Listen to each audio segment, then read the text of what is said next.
తెలంగాణలోని మెడక్ జిల్లాలో ఉద్రిక్త పరిస్థితులు నెలకొన్నాయి. నార్సింగ్ మండలం పరిధిలోని వల్లూరు గ్రామం వద్ద జాతీయ రహదారి NH-44పై గ్రామస్తులు భారీ ఆందోళనకు దిగారు. వల్లూరు యూటర్న్ ప్రాంతంలో తరచూ జరుగుతున్న రోడ్డు ప్రమాదాలు గ్రామ ప్రజల్లో తీవ్ర ఆందోళన కలిగిస్తున్నాయి. ఇప్పటికే పలువురు ప్రాణాలు కోల్పోయారని, ఎన్నో కుటుంబాలు రోడ్డున పడ్డాయని గ్రామస్తులు ఆవేదన వ్యక్తం చేస్తున్నారు. ప్రమాదాల నివారణకు శాశ్వత పరిష్కారంగా అండర్పాస్ బ్రిడ్జ్ నిర్మించాలని డిమాండ్ చేస్తూ మహిళలు, యువకులు, రైతులు పెద్ద ఎత్తున హైవేపై బైఠాయించారు. ఆందోళన కారణంగా NH-44పై ఇరువైపులా కిలోమీటర్ల మేర వాహనాలు నిలిచిపోయాయి. హైదరాబాద్ వైపు, అలాగే మెదక్ వైపు వెళ్లే వాహనాలు భారీగా ట్రాఫిక్లో ఇరుక్కుపోయాయి. ప్రయాణికులు తీవ్ర ఇబ్బందులు ఎదుర్కొన్నారు. కొంతసేపు హైవే పూర్తిగా స్తంభించిపోవడంతో పోలీసులు రంగంలోకి దిగారు. గ్రామస్తులతో చర్చలు జరిపి పరిస్థితిని అదుపులోకి తీసుకువచ్చే ప్రయత్నం చేశారు. గ్రామ పెద్దలు మాట్లాడుతూ, ఎన్నిసార్లు ప్రజాప్రతినిధులకు, హైవే అధికారులకు వినతి పత్రాలిచ్చినా స్పందన లేదని ఆరోపించారు. ప్రతి నెలా ప్రమాదాలు జరుగుతున్నా అధికారులు కేవలం హామీలకే పరిమితమవుతున్నారని మండిపడ్డారు.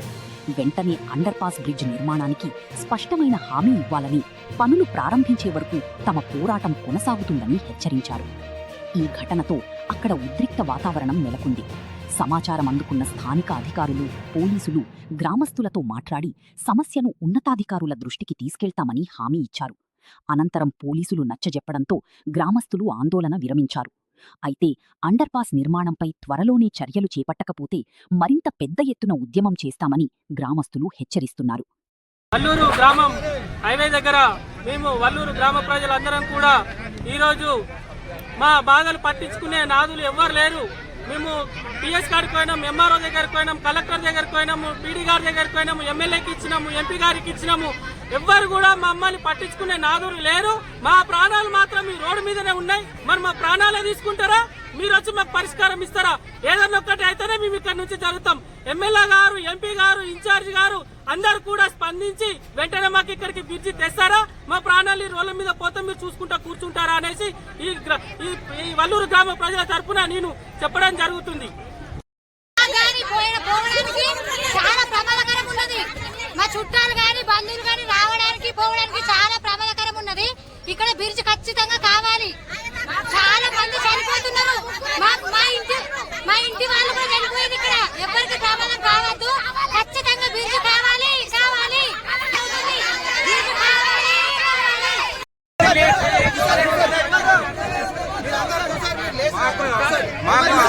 మాకు వాగ్దానం అయితేనే లేస్తాం, అంతే. ఎంపీ గారు మాట ఇవ్వాలి, మేము లేవాలి.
రండి, లేట్ వస్తుంది.